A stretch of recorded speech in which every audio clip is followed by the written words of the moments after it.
Well, it's a time of deep reflection for many of us this week, and that is highlighted in the reading. I'm Katie Cat, and this is our weekly AstroTarot. Tomorrow, we will be experiencing a new moon, and which will be, of course, a good new beginning. So this is a great time to, do your vision boards, speak out loud what you want to build and what you want to create in your life, because we're in an interesting time frame right now. We're entering into eclipse season because we are, going to be in the sign of Virgo here in the next couple of days, and we have our south node currently in Virgo, our north node currently in Pisces, because they sit at 180 degrees opposite of each other. And whenever there's a close luminary body to one of these points, we experience an eclipse. And eclipses are very powerful times of change. Now, we aren't going to have an eclipse this month. We're going to have a new moon, but we will have an eclipse next month. So the intentions that you set this month can kind of cast something into the wind, so to speak. And we have to remember when we cast our wishes into the wind that we don't get control over how they show up. So things get put into motion, right? The earth moves, waters shift course, fires engage our spirit, our willfulness, and we hear what we have to do. And sometimes things around us shift outside of our control, which kind of force us into aligning with what we are called to do. So we're at this interesting change point right now. Tomorrow's new moon is a good time for setting intentions, whereas when we are in an eclipse point, that's more like we're giving our power over to faith. We're allowing the universe, God, divine beings to act as they will to influence our lives. So we cast our wish into the wind and we follow suit with whatever shows up. So we're in an interesting time. We also just recently had Mercury come out of retrograde. We have some interesting alignments going on with planetary bodies right now. Actually, currently today, Mercury and the moon are at close proximity, which you may have noticed if you woke up very early this morning. We have this planetary alignment that's happening in the sky. So just to take a look at kind of what is going on right now by way of the sky, we have the sun at the ending degrees of Virgo. You can see Mercury and the moon are over here in, I'm sorry, the sun is at ending degrees of Leo because he's about to go into the sign of Virgo. Mercury and the moon are currently in Leo as well, around 10 degrees. So you can see these two luminary bodies are at close proximity. The moon is a waning moon. It's approaching the sun, which is why we'll have a new moon in the next couple of days when the sun moves into the sign of Virgo, and we'll have the moon transiting over that. It'll be a dark moon. It's a powerful time to plant seeds of intentions, and as the moon grows, those things come to be born. What's interesting about this coming month is we're actually going to have two new moons in the sign of Virgo, because we're experiencing the first one at the beginning degrees, and then we'll have a second new moon in about a month's time toward the end degrees of Virgo. So if you have powerful placements in Virgo or Pisces, you're going to be experiencing that and undergoing the influence, so to speak. We have this blue marble over here, which is a placement for the south node. We have Mars over here in Libra. Pluto is over here in Aquarius, still currently retrograde. The north node is in Pisces.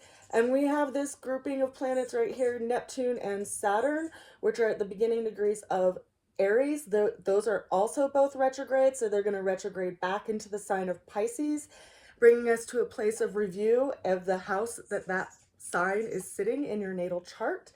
For me, it's in the house of relationships, in my 7th house. We also have Chiron up here towards the ending degrees of Aries as well. And then we see that we have Uranus in the beginning degrees of Gemini. It will start to go retrograde here soon. And then we have this grouping of Jupiter and Venus in the sign of Cancer. And then we see that we are back to Mercury and the moon again. So if you woke up this morning before the sun rose, you would be able to see this alignment of planets. You'd see the waning moon, Mercury, Jupiter, and Venus all on the eastern sky. And then depending on how clear the sky is, and of course if you have any tools like a telescope, you might also be able to see Saturn as well, and possibly Uranus, depending on your ability. And then of course tonight, when the sun is in the point of setting, we'll see that we'll be able to see Mars on the western horizon. So those are the placements that are happening today. But as far as the reading for this week, a lot of those things are currently being highlighted. Our opening card for this week is the Page of Cups. The Page of Cups is a mutable water card, which is highlighting the energies of Pisces. As I had just pointed out, our North Node is in Pisces right now. So we are seeing, the direction of where our attention is being pointed, right? Like the arrow in the sky is the North Node. So there's something that we need to be putting our energy toward in that house that Pisces is sitting in your natal chart. Now, what we see in this particular card is someone who is looking into a cup, and in the cup there is a fish. Now, in the Tarot system, fish are considered a spiritual symbol. So, our spirit, our spiritual search, and the evolution of self. So we see this person looking into the cup, and it's in a space of reflection. Pisces as a sign swims to the highest heights closest to God and also to the deepest depths, which is why it is symbolized by two fish swimming in different directions. But here we see this mutable energy. So something is asking us to, dissolve something to birth something new.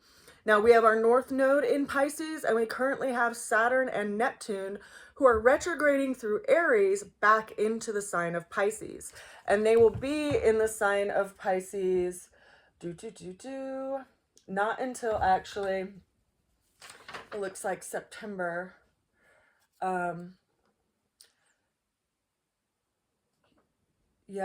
Saturn moves into Pisces in September, and then Neptune, because it's a slower moving planet, doesn't actually move into Pisces until the end of October. And so when we see planets are in retrograde, they're taking this pause. It's like slowing things down. If you've ever been in a train station and the train that you're in is slowing down and then there's one next to it, which is also slowing down, it gives this optical illusion that something is moving backwards. And so it causes us to actually look around and take in our surroundings, try to take a measure of what is actually going on. And that's what's happening with the energies of Saturn and Neptune. Considered Saturn is the planet of responsibility, how we respond to the sense of self. And Neptune is this dream-like, infinite energy, right? It symbolizes the ocean and the potential of the ocean, right? It's the source of life, and it's also the source of fear, because there's a lot in the deep, dark, depths of the ocean that we don't see and we don't understand. And so there is this kind of juxtaposition between these two energies. And a lot of times Pisces is seen as a sign of escapism. And so having these two planets kind of come back into Pisces is giving us a space of review of where we escape in that area of Pisces in our chart, and also what dreams we need to pursue, because it's bringing us this new evaluation and this new perspective. So we see this person who's looking into this cup, and they're taking deep reflection at their own spiritual nature and what parts of themselves are being reborn, what parts of themselves are being activated, and also which parts of ourselves we have to let go in order to do that. So this is our dough note, or our beginning card of the week that we're in. And we are in a very deep area of reflection. Now, when it comes to our challenge for this week, we have the Two of Cups. So now we have two cups in our reading for this week so far, and they're highlighting relational aspects and things dealing with our emotional center. Now, in the Two of Cups, we see two individuals who are holding each other's cups. It's highlighting a reciprocal relationship of exchange. But considering that it's in a challenge position, it might be highlighting some relationships that aren't reciprocal, some things that aren't necessarily matching up in the congruence that we really are seeking. And this is showing a challenge for us this week. It's bringing something up for us to look at. Now, the way through that energy came in by way of the Knight of Wands. Now, this is a fiery card. We see a person riding a horse that looks like it's full speed ahead, right? It is engaged. It is moving forward, much like active fire. So what is it that's calling you to action? This is asking you to do that, but not just action. Also, what does it mean to follow through with it? Because a night fire energy can kind of, be shifting from place to place. It's not necessarily consistent or reliable, but that's what is kind of where we're being called to task. Like, you can't just sit and be frustrated with a situation and then allow it to continue. You have to take action. And that's what this card is asking us to do. Now, interestingly enough, right, we currently have the moon and the planet of Mercury in Leo, which is kind of highlighted in this card by the helmet that looks like a lion that this person is wearing in this card. And the lion is associated with the heart, and where we are guided by our willfulness, by our sense of our heart. Like, if you've ever felt your energy bloom or your heart open around a person or an experience or a conversation or even your animal, right? Like, that's where I think it was the most poignant for me initially, was coming home to my little fur child and like feeling my heart open. And it was palpable. It was a palpable experience. So what in your heart is calling you to engage in life differently? That's the action that we are being called to task in, so to speak. Now, when it comes to our ultimate outcome, we have 4 cards. The first of which is a major arcana. This is the Lover's card. Now, this card is associated with the planet of Mercury and the sign of Gemini. Mercury just moved out of retrograde, so it was in a place of pause and reconsideration. And Mercury governs the way that we think about things, the way that we talk about things, and also like short distance travel, so it can relate to our vehicles. It can relate also to learning experiences and our close environment by way of our neighbors. And so Mercury just started moving forward again. So we were in this place of review. We were in this place of kind of reconsidering things, and now it's moving forward. Now, the Lover's card is all about a matter of choice, of whether or not we're going to choose the high road or the low road. And it's also speaking around communications because it is governed by the sign of Gemini. Gemini rules communications as well because it is governed by Mercury. So what is it and how is it that we engage in relationship? And this is the second card that's come up in the reading for this week that's highlighting that and asking us to look at that and examine that and how we want to present ourselves in any situation of exchange with another human being. We see these two people are kind of entangled with one another, and there is a angel above them, which is seemingly bringing them together. And it often is reminding me of how we are brought into relationship and experiences with people that mirror us in some way and to provide some kind of growth and some kind of learning in our lives. And so ultimately, we want people in our lives that we can grow with rather than grow away from. And so this is asking us where we're willing to put the effort. And it's an interesting card because it's followed up by the 10 of Swords. And here we see a card that's not necessarily a happy card, right? Someone is laying on their belly. They have 10 swords that are placed along the spine. And so it's speaking to some kind of imprisonment and some kind of immobility, but it's a sword card. So it's related to the mind and our thoughts and how we think about things and perhaps even something that we said. Now, this is a 10, so it's highlighting a crystallized way of viewing something or a crystallized way of seeing something. But this sense that we get from this card is that they are being defeated by their mind. They're being immobilized and sent into some kind of paralysis around their mind. And so this is interesting to me because so far on the table this week, we have a couple of cups, which is highlighting our emotional center. We have a wand, which is asking us to engage. we have a major arcana, which is associated with relationships and exchange. And then we have this kind of debilitated, paralyzed person by way of the mind. And so be careful of that, right? We have multiple tools in our toolbox. I've said this before. We have our mind, which is associated with the swords. We have our emotions, which is associated with the cups.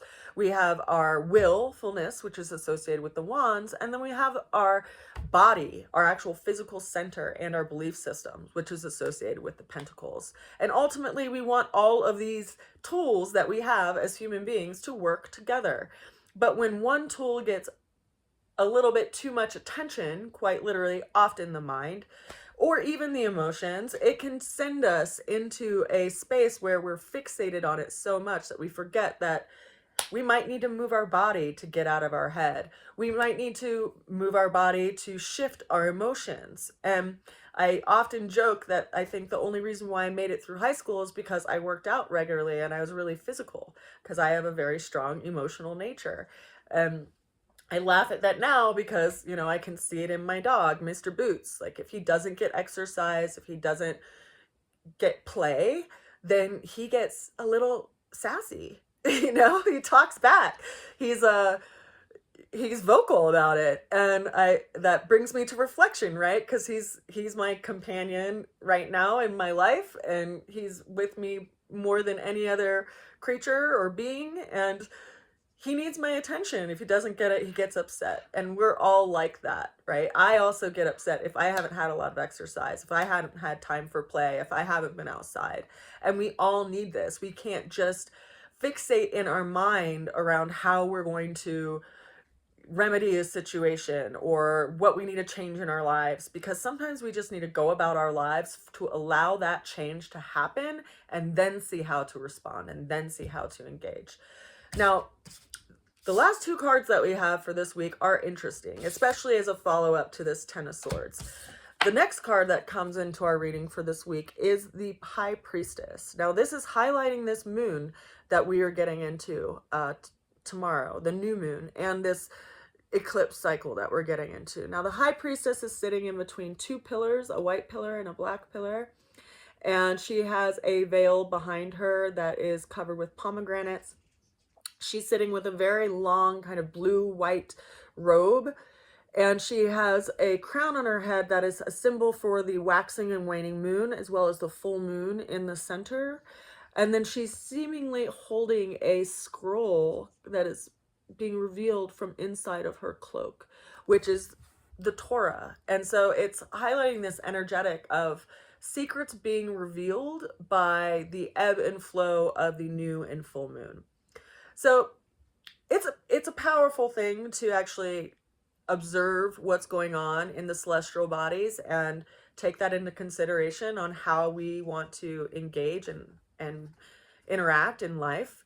And we can see that even when we look at the coastal regions, the water and the tides are at their highest and lowest points during a full moon and a new moon because of the gravitational pull of the moon itself. And it's interesting because we are, as humans, made up of a large percentage of water. And so as the moon becomes new and full and waxes and wanes, it has an influence on our emotional center and our emotional body within us. And so here we're going into a new moon phase, and it's going to be in the sign of Virgo. Consider that Virgo governs our preventative health, our day-to-day routines, our relationships with small animals and pets, as well as our work environment. And so there's this new beginning in that realm of our lives, just by nature of the sign of Virgo. And then, of course, wherever Virgo is in your particular natal chart, it's going to be in that area of your life. So for me, I have a Virgo rising as an example. And so this new moon will be in my first house, which is around my relationships with my body and, you know, how I take care of my body, as well as my sense of self and what motivates me. And so there's this new beginning here that I'm being called to task to engage. And of course it can pass without any, you know, intentional effort on our part, but it can also pass with a very palpable intentional effort on our part. And for me, I have a 2-degree ascendant. So this is like planting a seed directly on my ascendant of new beginnings. So personally, I am looking at changes that I'm going to make to my routine. Like, what am I going to do? I might, what I'm looking at right now is daily yoga and daily sitting, and also making sure that I get outside every day, because I've been working in a basement for my day job and working, in my house all the time. And of course, I manifested a little creature in my life that loves to be outside. So he's good medicine for me in that way. And he's calling me to task in my routines. So I'm going to wake up earlier so I can look at the sky in the morning before the sun rises. And basically, I'm also going to, look at some of my behaviors that are not in my best interest, right? Which could be considered a little bit of a saboteur in my own life. And I'm going to look at weeding those out of my life, just like we weed, bindweed out of our yard, because it will choke out a plant and ultimately kill it. What day-to-day actions and behaviors do we do which is actually suffocating our spirit? That's something I think it's worthwhile to look at and shift. Now consider that we have the sign associated with, the North Node, which is in the sign of Pisces, showing up as our donut for the reading. And then we have the High Priestess, which is currently, placed in Virgo. And these two are opposite signs. We have the South Node currently in Virgo, and we have the North Node in Pisces, and this moon and this eclipse cycle is going to be happening along that axis. So the Virgo Pisces axis in your chart is going to be very much impacted by this eclipse energy.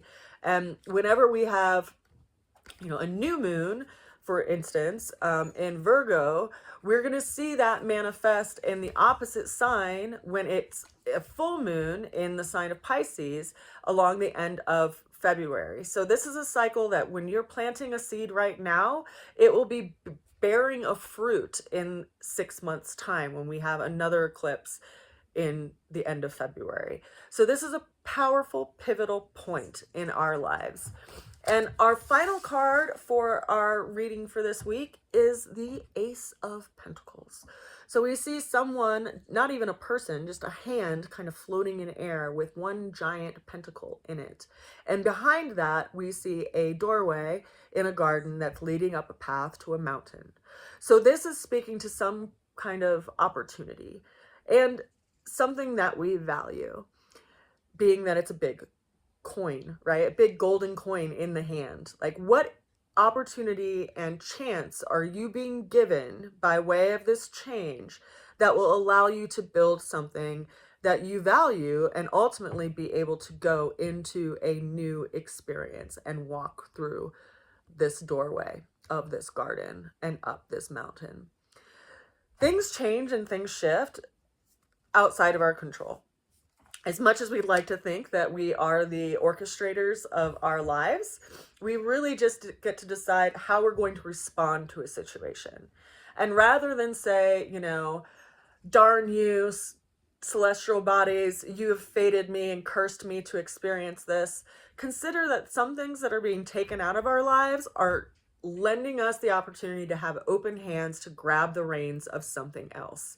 And it's up to us to have the discipline with where we allow our thoughts to go, what we do with our body and what we put into our body, and what relationships we're in and the people that we surround ourselves with that ultimately affect our emotions. And when your emotions get a little, overzealous or sassy, how do you bring them back into balance? What daily routines and practices have you put into place in life to give yourself some kind of stability in an ever-changing world? Because we have to be considerate of our own, self that is operating in this grand play of life, and how we interact and engage and respond to others while we're on our journey, because it's up to us and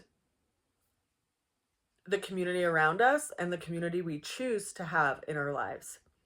I send you a lot of love. I send you a good wish. I hope you are well. Again, if you're interested in a reading, feel free to reach out to me at rootsofalchemy@gmail.com. If you're interested in making a donation for these weekly readings, you can also do that on my website. I am going to start offering more content and more coursework on astrology, medicine making, aromatherapy, and tarot. Those will be kind of highlighted on my YouTube channel, which is Delaney's Well. So, of course, I appreciate those of you who have subscribed to that channel and who like my videos, because it helps other people know that my videos exist, and also hopefully gets people who benefit from that information access to it. I send you a good wish. I hope you're well, and I encourage you to plant some seeds of intention in your daily life with this upcoming new moon. Take care, and bye for now. Mwah.